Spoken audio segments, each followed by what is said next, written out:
Bienvenue sur le podcast du raisin et des papilles, le podcast qui vous parle du vin et de l'art de vivre en Alsace. Le bon vin, celui que tu bois avec tes copains, celui qui te donne des émotions. Vous aurez aussi nos coups de gueule et nos coups de cœur. Ouh là là. On va faire le trou normand, le calvadis sous les graisses, l'estomac se creuse et il n'y a plus qu'à continuer. Ah bon? Voilà, monsieur. Oui. Mais comment on boit ça? Du sec. Allez. Salut Adrien.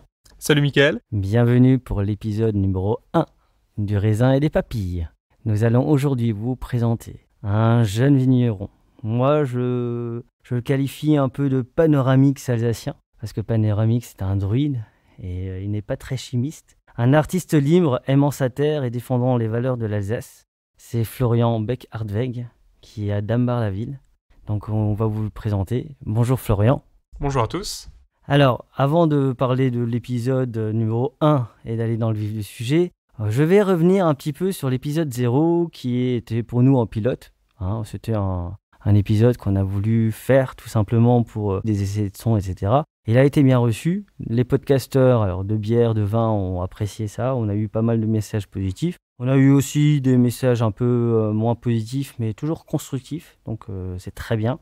On a eu pas mal d'écoutes et ça m'a un petit peu excité quand j'ai vu les pays qui nous ont écoutés. J'ai été enthousiaste parce que je m'y attendais pas. En fait, on a eu des écoutes au Brésil. Donc l'idée, c'était vraiment, c'est vraiment ça qui permet en fait aux vins alsaciens aussi, et c'est là où je suis assez fier, c'est que finalement ce podcast, on va le faire sur les vins alsaciens, et ça va nous permettre de toucher des gens d'origine totalement différente. Pour avoir parlé à Binous USA par exemple, eux ils sont maintenant écoutés en Inde, donc ils se sont rendus compte qu'en Inde ils buvaient de la bière, donc c'est bien. Et apparemment ils ont même trouvé des brasseurs indépendants qui faisaient de la bière. Et ça permet en fait finalement aux vins d'Alsace de voyager un peu partout. Alors il le fait déjà, mais il y a certainement des gens qui vont nous découvrir ou qui vont découvrir Florian ici dans le petit village de Dambar qui va être écouté, je sais pas, à New York, à Rio de Janeiro. C'est magnifique, non?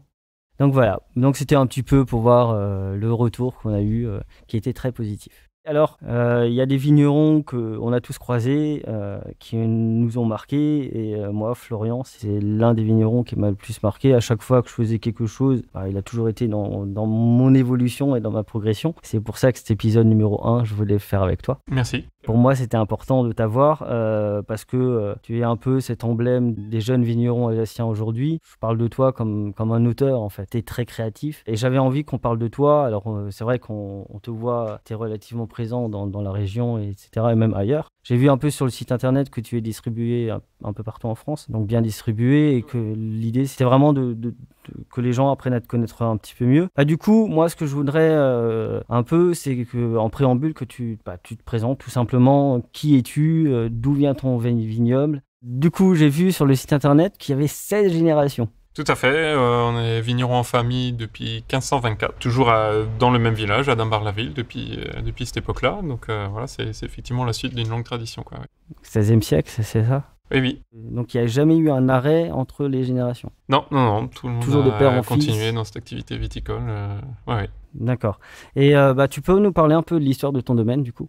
Oui, donc actuellement je travaille avec ma femme Mathilde, donc on fait tous les deux l'ensemble des travaux, à la vigne, les vins, etc. On travaille sur 8 hectares des vignes, donc un domaine à taille humaine. C'est important pour nous d'être nous-mêmes présents à la vigne, à la cave, pour être au contact des éléments de la nature, de nos terroirs, de nos vignes, et pour pouvoir toujours continuer à observer, à adapter nos pratiques. On travaille en culture bio depuis 2008, et une grande partie de notre surface est située sur le Grand Cru Frankenstein, donc on cultive 2 hectares sur le Grand Cru Frankenstein, plus d'autres terroirs, et c'est ce qui nous passionne de travailler vraiment les expressions des lieux, de chaque terroir, les identités distinctes, les originalités, les personnalités de chaque parcelle. D'accord. Du coup, quelle était ta première cuvée à toi? T'as repris le domaine à partir de quand? Alors, officiellement, j'ai commencé en 2009, sachant que j'ai donné un coup de main à mes parents depuis toujours, j'ai envie de dire.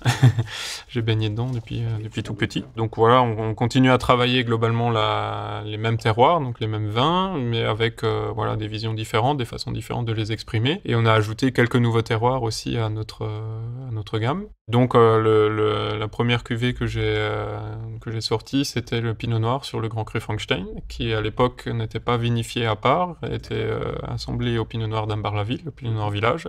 Et on trouvait depuis toujours que cette parcelle avait une originalité, un caractère différent, et que le pinot noir était un très beau cépage aussi pour exprimer la personnalité du Grand Cru Frankenstein. Et du coup, en 2007, donc 2 ans avant mon installation officielle, j'ai décidé de vinifier ce vin à part. Et voilà, c'était la première nouveauté que j'ai apportée, quoi. D'accord. Et quelle est ta philosophie en tant que vigneron? C'est quoi ta vision? Alors comme dit, c'est avant tout le respect de ces expressions de terroir et qui amène à des choses très larges finalement, puisque ça veut dire que c'est se passer de produits qui seraient standardisants au niveau du travail de cave et de vigne aussi. Et donc ça amène sur une complémentarité avec les sujets de l'écologie, du respect du vivant, du respect des terroirs. Donc c'est vraiment ça l'idée, avoir des sols bien vivants, en bonne santé, préservés au niveau de la biodiversité. Et donc toujours ces doubles objectifs, la partie expression du terroir de vin et la partie environnementale, quoi. Comment est-ce que tu vois, toi, l'évolution, enfin, tout ce qui est biodynamie, vin nature, on en parle de plus en plus. Alors, c'est vrai que les gens, le consommateur est parfois un peu perdu entre ce qui est conventionnel, vin bio, biodynamie, nature. Comment est-ce que tu vois, toi, l'évolution, en fait, de tout ça? Ça fait 10 ans que tu as repris. Est-ce que ça fait 10 ans que l'évolution existe ou est-ce que... comment tu l'aperçois? C'est sûr que ça fait assez longtemps que ça évolue. On a la chance d'être dans une région pionnière en Alsace sur ces points-là, que ce soit la bio, la biodynamie. Le vin nature aujourd'hui est très développé aussi. Il y a beaucoup de domaines qui le font et c'est évident que c'est d'une nécessité. C'est une piste d'avenir. On n'est pas sur un effet de mode, mais on est vraiment sur quelque chose de nécessaire, sur quelque chose voilà, qui est profond. Mmh. Et c'est évident qu'aujourd'hui, surtout sur la dimension vin, on est vraiment sur un produit voilà, qui n'est pas de première nécessité, qui est un produit de plaisir. Et donc, on a d'autant plus le rôle, je dirais, d'être exemplaire, de montrer la voie peut-être pour le reste de l'agriculture aussi. Et voilà, c'est à nous de faire avancer les choses, les mentalités aussi, puisque le vin n'étant pas de première nécessité, il peut avoir un rôle différent, qui est celui voilà, d'apporter des valeurs, d'apporter une histoire, de porter un message, etc. Et c'est clair que le fait de réussir à faire une production agricole de manière naturelle, qui qualitativement est extrêmement intéressante, ce qui pour les vignerons permet de s'en sortir, permet de vivre, qui permet d'ouvrir des nouveaux circuits commerciaux, de toucher des consommateurs actuels en recherche de nouvelles choses, etc. Je pense que c'est un message intéressant pour toute l'agriculture, quoi. Ça montre que c'est faisable et donc pourquoi ça ne serait pas appliqué aussi pour les céréales, les légumes, la viande, autres. Et donc là, tu penses que le vigneron qui respecte son sol peut être un moteur pour que le reste de l'agriculture évolue en fait dans ce sens-là? Clairement, pour nous, c'est vraiment obligatoire de le faire, hein, j'ai envie de dire. Mais c'est vrai que la viticulture a montré que c'est pas seulement une nécessité, mais que c'est aussi une possibilité et que ça fonctionne, ça marche, et que même au contraire, par rapport aux problématiques des paysans, ça peut être une belle réponse, quoi. C'est toujours vécu comme une difficulté en plus, une contrainte en plus, alors qu'en fait, de mon point de vue ou de la manière dont on le pratique, au contraire, c'est un plaisir en plus d'être en phase avec les consommateurs. On n'est pas là pour être contre la population, mais au contraire, pour travailler avec, l'accompagner, répondre aussi à sa demande. Je parle pas en termes commerciaux, mais en termes éthiques. Et voilà, ça fait partie de notre métier, mais ça montre que ça répond aussi aux questions des agriculteurs, puisque voilà, finalement, on arrive aussi à une valorisation qui nous permet d'en vivre décemment, ce qui n'est pas forcément toujours le cas. Et voilà, contrairement aux idées reçues, oui, c'est sûr que c'est plus dur, c'est plus de réflexion, c'est plus de travail, mais ça amène quand même un épanouissement et une possibilité de pérenniser le métier, les entreprises aussi, etc. Donc au final, voilà, je trouve que c'est quand même un message fort pour l'ensemble de l'agriculture, quoi. Tout à l'heure, tu disais une chose, que l'Alsace était la pionnière dans tout ce qui est vin, biodynamie, biodynamie et nature. Pourtant, quand on entend le consommateur alsacien, et là je vais faire du nombrilisme, l'Alsacien pense souvent que ses vins sont un peu ringards, il n'en boit plus parce qu'il donne mal à la tête. Comment est-ce que toi, en tant que vigneron, finalement, qui est en plein dedans, tu pourrais convaincre un Alsacien qui est un petit peu... qui pense des choses négatives sur son vignoble, à tort ou à raison, on n'est pas là pour le juger.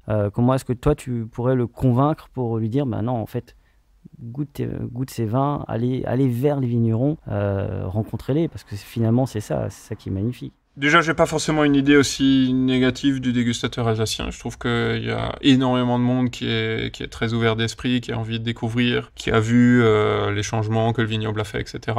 Et voilà, pour ceux qui en sont pas encore convaincus, c'est clair qu'il y a une nouvelle génération de vignerons alsaciens qui est très très dynamique, qui évolue beaucoup. C'est clair qu'il y a beaucoup de vins qui restent produits sur un modèle du passé, sans que ce soit forcément négatif. Mais il y a aussi un très beau mouvement qui est intéressant, puisque c'est pas forcément la jeune génération telle qu'on l'imagine dans les préjugés, c'est-à-dire qui innove en faisant des cocktails à base de vin ou je sais pas quoi, des vins pour des boîtes de nuit ou des choses comme ça. Mais au contraire, c'est vraiment une génération qui est sur le retour aux valeurs fondamentales, quoi, hein, le retour à la terre, aux traditions, aux expressions du terroir, à quelque chose de beaucoup plus proche de notre culture. Donc voilà, ça me fait vraiment plaisir d'avoir beaucoup de collègues autour de moi qui avancent dans cette direction, et ça donne des échanges très riches, une belle émulation. Et c'est clair que du point de vue du dégustateur, c'est très intéressant à découvrir, quoi. De manière globale, je me sens plutôt soutenu au contraire par les consommateurs, qu'ils soient alsaciens ou autres. Et pour toi, c'est quoi l'argument que tu donnerais de quelqu'un qui a l'habitude de boire des vins conventionnels, qui a du mal à aller vers les vins nature, parce que parfois il ne connaît pas ou il a des a priori. Qu'est-ce que tu fais pour le convaincre ?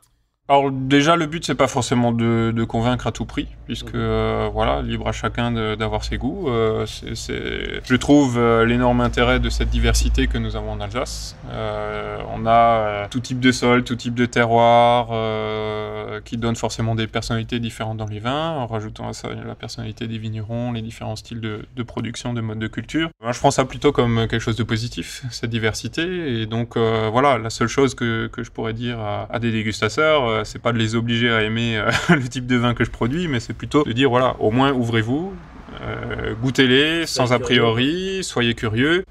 Si c'est un goût qui vous surprend, ne le rejetez pas, essayez plutôt de comprendre pourquoi, comment, est-ce que ça a d'autres intérêts, est-ce que c'est peut-être d'autres codes pour les comprendre, est-ce que c'est peut-être une question d'habitude. Donc cette démarche d'ouverture, je trouve qu'elle est nécessaire et importante, mais après, libre à chacun de préférer l'un ou l'autre style. Voilà. Comment est-ce que tu vois l'évolution du vin, alors, en général, sur 5, 10 ans, et l'évolution aussi du consommateur, parce que il est de plus en plus rigoureux, que ce soit surtout les traçabilités, que ce soit la viande, les légumes, il est de plus en plus, il revient vers le local de plus en plus, même pour le café, hein, il va plus facilement chez un petit torréfacteur que les grandes firmes américaines. Comment est-ce que tu vois l'évolution à la fois du consommateur et l'évolution finalement du monde du vin, parce que y a quelque chose qui est en train de se passer, on le sent tous, la bière a fait sa mue, le vin est en train de la faire, mais comment est-ce que tu vois toi l'évolution dans 5-10 ans ? Très clairement, on est allé très loin dans cette dimension de standardisation des produits, de grossir les entreprises, d'industrialiser la production, etc. Et il y a un certain retour aux sources qui s'opère, donc c'est extrêmement positif, je pense, pour la filière agricole, si tant est qu'elle sait en comprendre les enjeux et retourner vers les valeurs aussi qui permettent d'avancer dans cette direction-là. Donc très clairement, effectivement, le fait d'avoir des dégustateurs ou des consommateurs, si on parle d'autres produits agricoles, de plus en plus intéressés, de plus en plus pointus, qui sont prêts à consommer moins mais mieux, ça va tout à fait dans notre direction, parce qu'on essaye aussi de produire moins mais mieux, de produire des vins qui portent plus de valeur, de complexité, de messages, de notions de terroir, etc. Donc c'est tout à fait en phase. La région Alsace en elle-même a toutes les potentialités pour aller dans cette direction-là. C'est clair qu'on a des productions assez petites à l'échelle mondiale, mais par contre avec des vins très spécifiques, très forts en personnalité, en diversité. Donc j'y vois que du positif, mais c'est sûr qu'il faut que la filière sache comprendre les enjeux et éviter de travailler peut-être sur les recettes qui ont marché dans le passé, mais qui sont plus forcément celles du futur, quoi.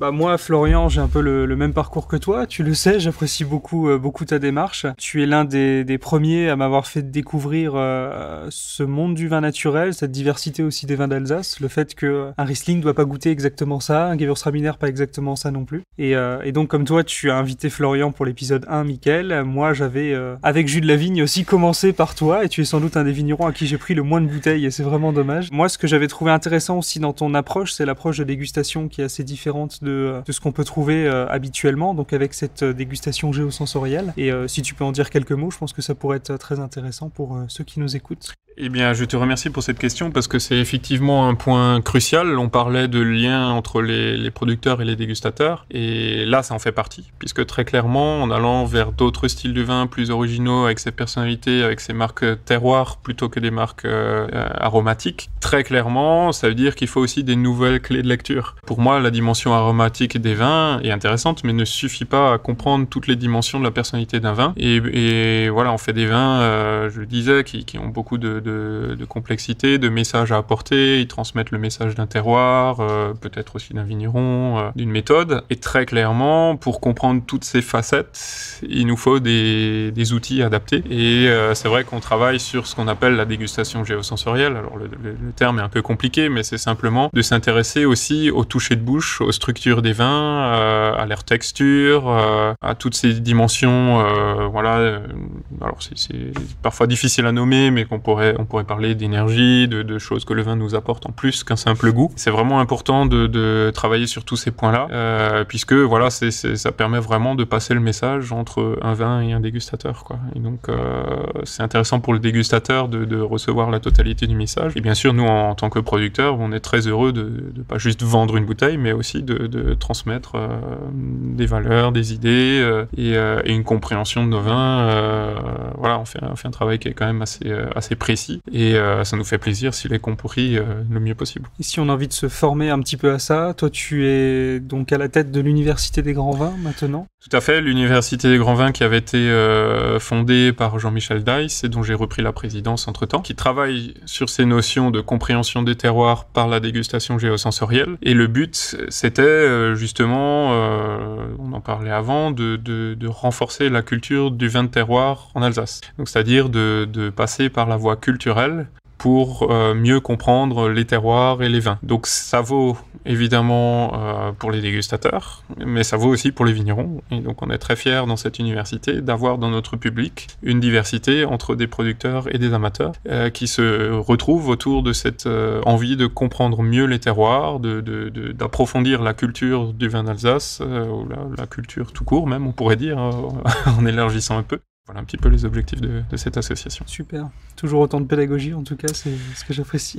Pour revenir peut-être un tout petit peu sur l'évolution du vignoble, il y a quelque chose que j'ai entendu ce week-end, donc quand j'étais un petit peu en vadrouille dans d'autres vignobles, où on nous disait que finalement le vignoble alsacien aura du mal un petit peu à se renouveler, puisque le prix à l'hectare est assez élevé par rapport à la valorisation finale de la bouteille, et ce qui fait qu'on ne peut qu'hériter finalement de son domaine, et on ne peut pas l'acheter. Donc ça empêche un petit peu un renouvellement de génération. Et vu que les parents sont toujours un peu derrière à regarder ce que font les enfants, c'est un petit peu compliqué d'évoluer. Qu'est-ce que tu penses de cette remarque ? Alors il y a plusieurs enjeux dans l'évolution, hein. Déjà heureusement c'est difficile mais pas forcément impossible de commencer de zéro. On a la chance d'avoir quelques nouveaux producteurs qui ont commencé à partir de zéro. Je pense par exemple à Catherine Ries, la grange de l'oncle Charles, qui sont des très beaux exemples que des nouveaux arrivants peuvent apporter des belles idées, des méthodes, etc. et aider le vignoble à avancer. Donc je pense que c'est une erreur du vignoble d'être un petit peu réfractaire aux nouveaux arrivants. Au contraire, c'est vraiment une chance pour nous d'avoir des vignerons comme ceux que j'ai cités ou d'autres qui apportent vraiment beaucoup de choses. Et c'est vrai qu'après, c'est sûr que c'est des traditions familiales qui se poursuivent. Ça rajoute toujours un peu de temporalité au mouvement, quoi. On part pas d'une feuille blanche, on peut pas passer, ou c'est difficile en tout cas de passer d'une chose à l'autre. Après, ça dépend du tempérament de chacun. C'est vrai qu'il y a des jeunes vignerons qui, en reprenant, ont changé quasiment du tout au tout. D'autres qui, au contraire, suivent entièrement la lignée des parents. Je sais pas si si chacun de ces deux extrêmes est intéressant, mais il y a des possibilités de trouver pas mal de voies et chacun son équilibre entre les deux. Mais c'est clair qu'aujourd'hui, on est quand même arrivé sur un modèle global du vin d'Alsace qui a besoin de se remettre en question et d'évoluer. Ça, c'est sûr. Le vignoble dans son ensemble ou dans son institution a mis du temps à s'en rendre compte. Et du coup, ça pose problème parce qu'il y a quand même aujourd'hui une notion d'urgence. Et c'est compliqué pour les raisons que tu citais. On travaille sur des choses à long terme, on travaille sur des choses multigénérationnelles. Et donc, ça veut dire qu'une partie du vignoble est un petit peu coincée parce qu'il y a la nécessité d'agir très vite, mais il n'y a pas forcément cette possibilité, que ce soit par le côté culturel, une dimension culturelle, ça se change pas en 3 minutes. Merci Florian. Place à la dégustation.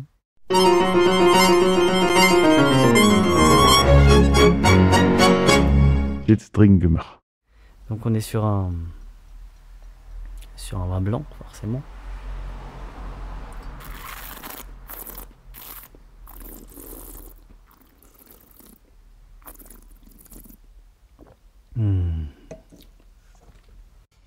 Il y a une finesse toujours, Florian, avec tes vins. Tu parlais un petit peu avant du fait qu'il faille s'ouvrir un petit peu quand on approche tes vins. Moi, je les trouve pourtant très fin, très clair, très lisible aussi. Enfin, on part pas du tout sur des déviances ou quoi, même si on est sur des vins à tendance naturelle. Il y a une précision, il y a une fraîcheur.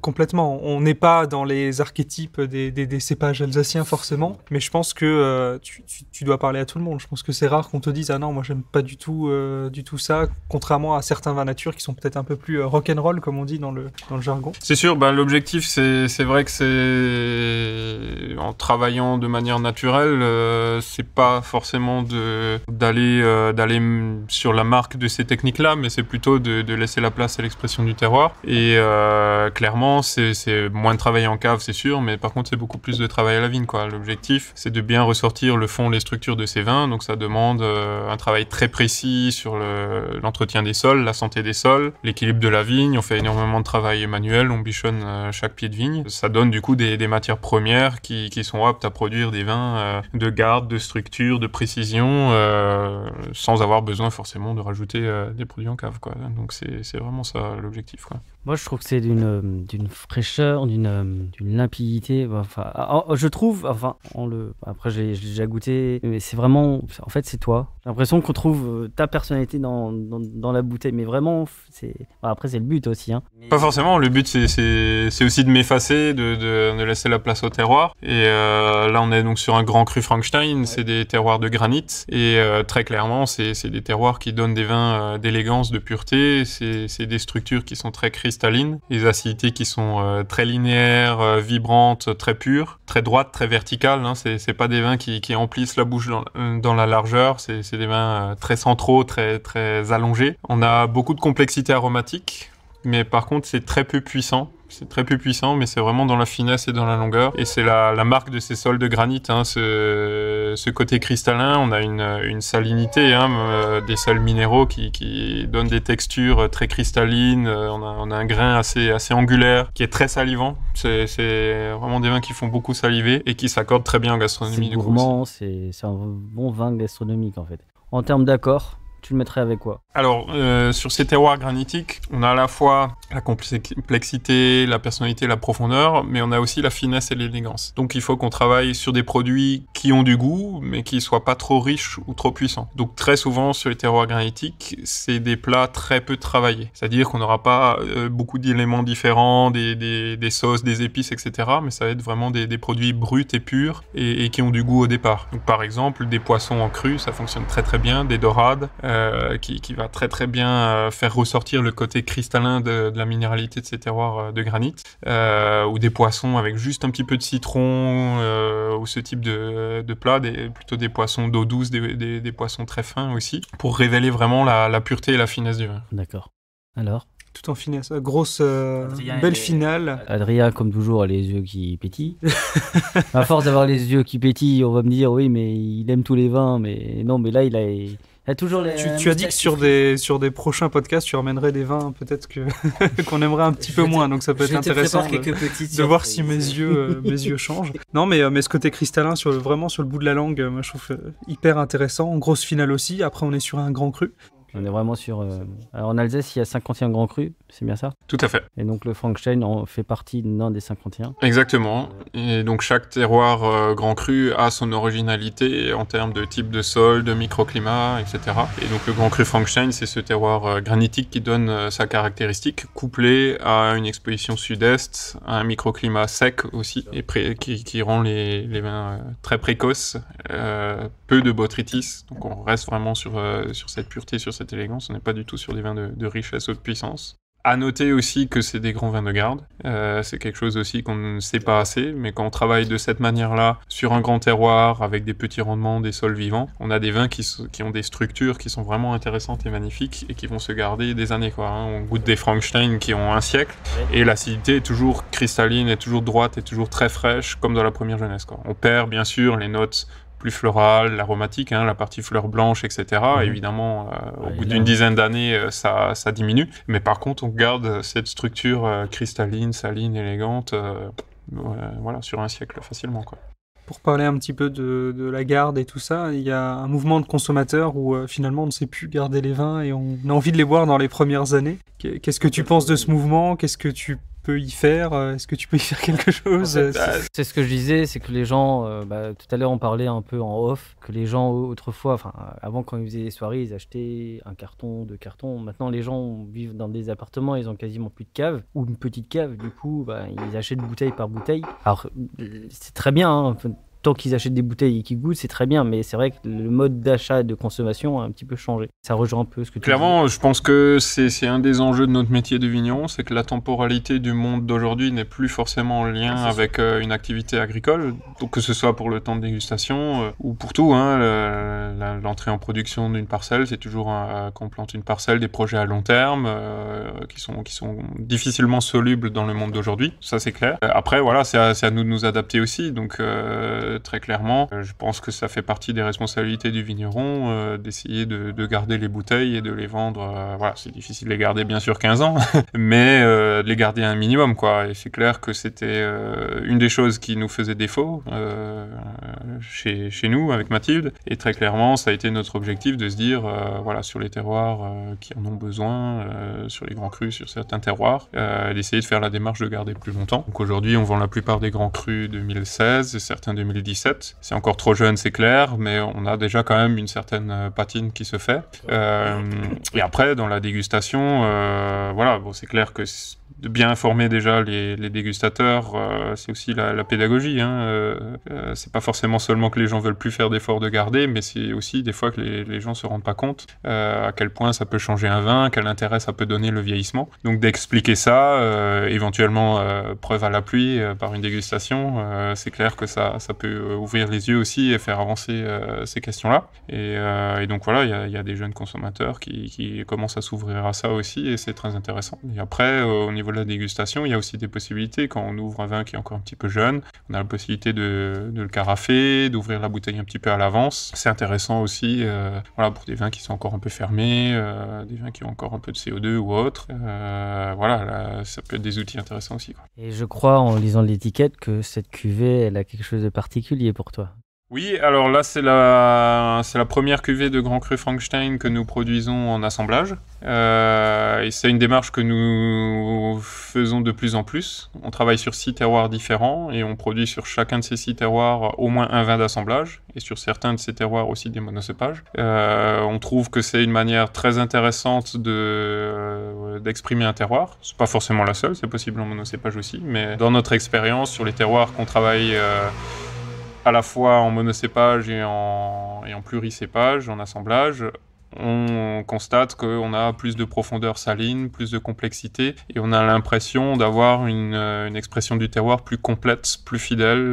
Voilà, on n'a pas un seul angle de vue, mais on a plusieurs angles de vue sur le terroir, et donc on le comprend mieux. Donc aujourd'hui, on travaille de plus en plus dans cette direction-là, qui nous plaît beaucoup, en termes gustatifs et en termes aussi de compréhension des vins, quoi. C'est clair que, vu les méthodes avec lesquelles on travaille, la notion de terroir et le fait de nommer le terroir est une clé de lecture plus intéressante pour comprendre la personnalité des vins, quoi. Tes vendanges sont manuelles ou Toutes nos vendanges sont manuelles, oui. Presque tous nos travaux sont manuels, hein, à la vigne, de manière générale. Oui. D'accord. Et cuvée Lily, pourquoi Lily? Alors, c'est ma fille qui s'appelle Lily et qui est née en 2017, donc comme cette cuvée, et c'était le premier millésime de Frankenstein en assemblage. Et donc, on lui a dédié cette cuvée en espérant que c'est un vin d'avenir. Alors, je ne sais pas si c'est un vin d'avenir. Enfin, si, je crois que c'est un vin d'avenir. C'est un vin du présent déjà, mais encore plus d'avenir. Au présent, il nous lèche les babines. En tout cas, ce premier vin était bien réussi. Ah, parfait. On en Parfait. redemande. On passe au deuxième. Très bien.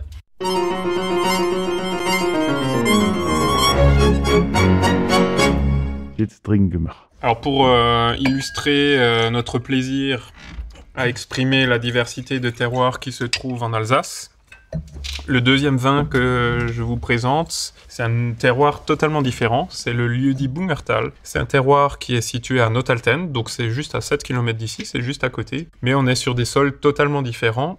C'est des sols gréso-volcaniques. Donc il y a un socle gréseux, du sable gréseux, et là-dedans, il y a des cendres volcaniques qui se sont agglomérées sous forme de pierres. C'est des pierres gris verdâtres, et ça va apporter une personnalité au vin totalement différente. Donc c'est un coteau exposé plein sud, c'est des sols très peu profonds, sablonneux, caillouteux, assez solaires, en altitude un peu plus élevée, donc vous voyez que le microclimat est différent par rapport au Grand Cru Frankenstein, le sol aussi. Oui. Donc forcément, j'espère qu'on va retrouver les différences dans le vin, sinon c'est qu'on a mal fait notre Déjà, boulot. ne serait-ce que la couleur, on peut peut-être parler un peu de la couleur, parce que c'est vrai que nous on le voit, mais nos auditeurs, eux, ne le voient pas. Oui. C'est proche de l'orangé. Tout à fait, ouais, c'est un vin qui est assez teinté, assez prononcé en termes de couleur, oui. Alors, simplement, le Grand Cru, tout à l'heure, c'était vraiment en blanc, blanc limpide, quoi. Hein, c'est vraiment ça. Il y avait quand même une légère teinte aussi, puisqu'il y a du rouge dans l'assemblage également. Donc il y avait une légère teinte. Mais là, Et celui-ci, c'est vrai que on va plus vers l'orangé, quoi. Donc là, imaginez-vous, on est en train de boire un vin qui est un peu orange. On pourrait presque dire une mini-macération, on dirait, de la couleur. Ça m'a fait penser à ça aussi. Oui. Ouais. Alors il y a une macération, mais qui est très très courte, qui est seulement de 24 heures, donc qui pour moi est plutôt l'idée de prolonger le pressurage et d'extraire vraiment toute la complexité du terroir, et qui va pas forcément ressortir de tanin, en tout cas pas du tout ressortir de tanin, et qui va participer à la couleur effectivement, mais sans aller sur...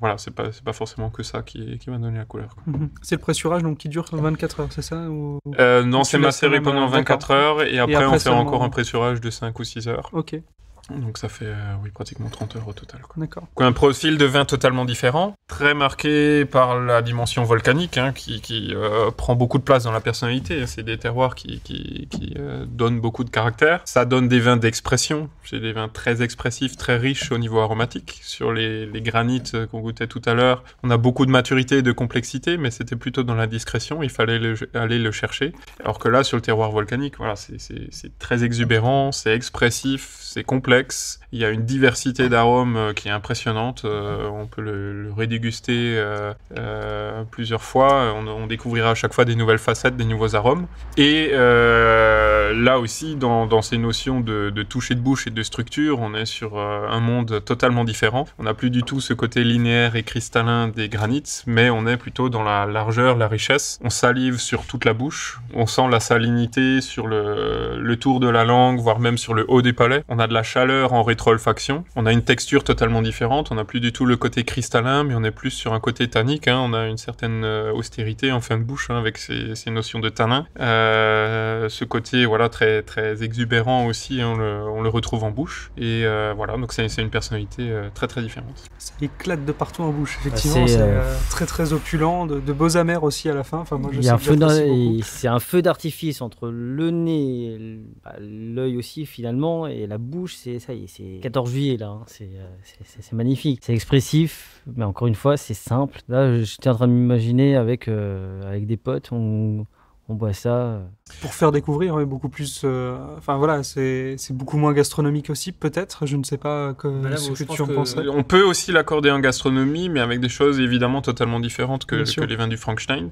Là, on va aller au contraire sur des choses avec beaucoup de composantes, beaucoup de complexité, plus de richesse, et on peut aller sur les épices aussi. On a fait par exemple sur un magret de canard avec une sauce au girolles, très marquée sur la girole, et ça fonctionnait très très bien pour aller avec la richesse du vin, avec la texture assez ferme aussi qui allait bien. La girole, là, je trouve que c'est un vin qui est très automnal aussi, de manière générale. On l'a testé sur du homard, par exemple, aussi. Donc avec le côté mer du homard qui fait un beau lien avec la minéralité, mais aussi la puissance et la complexité qui va faire face au vin. Il va vraiment épurer le vin et lui faire apparaître toute sa complexité, toute sa personnalité. C'est très très intéressant aussi. Avec des fromages forts, c'est une évidence.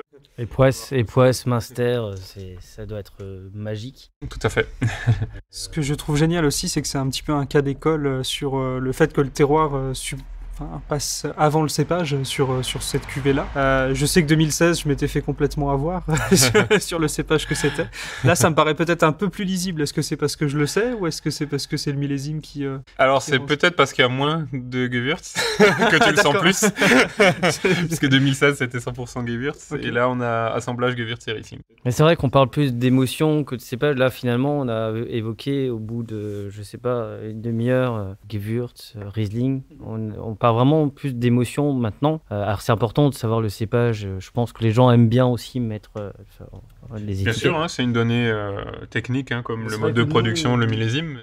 Nous, on va plus parler d'émotion. Après, c'est important. On n'a pas parlé d'arômes, etc.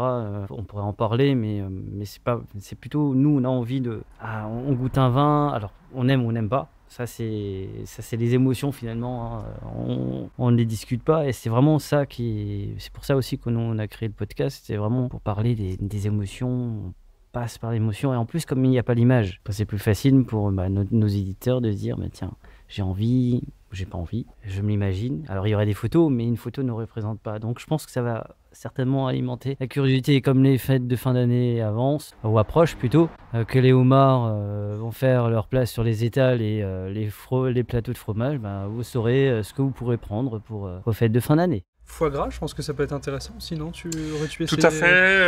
Alors, on a déjà essayé. Il faut qu'il y ait pas mal de poivre sur le foie gras pour pas qu'il se fasse déborder par le vin. Je trouve que c'est intéressant d'aller plutôt sur un vin de complexité aromatique que sur un vin de richesse en termes de sucre sur un foie gras. Bien sûr. Que sinon, lourd sur lourd. On est content. Alors, le vin est bon, mais on écrase souvent le foie gras et lourd sur lourd, comme tu le dis, c'est pas forcément toujours la solution. D'avoir un vin comme ça de richesse aromatique, mais sans forcément de douceur, ça peut être très intéressant. Mais là aussi, avec les notions de tanin, de puissance du vin, le risque serait d'écraser le foie. Donc en mettant suffisamment de poivre, éventuellement foie gras au cognac ou des choses comme ça, là ça prend son sens. Ouais. C'est sur ces belles paroles que se termine cet épisode numéro 1, puisque nous retrouverons Florian dans l'épisode numéro 2. Alors, on vous expliquera le déroulé de l'épisode numéro 2. Merci Florian pour ce premier épisode. Avec plaisir, merci à vous. Et rendez-vous dans 15 jours pour l'épisode numéro 2. N'oubliez pas de partager et de liker cet épisode. Nous serons diffusés sur Spotify, Deezer, SoundCloud, YouTube. Si vous avez iTunes, mettez 5 étoiles et un commentaire. Enfin, le vin reste de l'alcool. Buvez modérément, partagez ce breuvage entre vous, mais surtout, ne mettez pas votre vie en danger.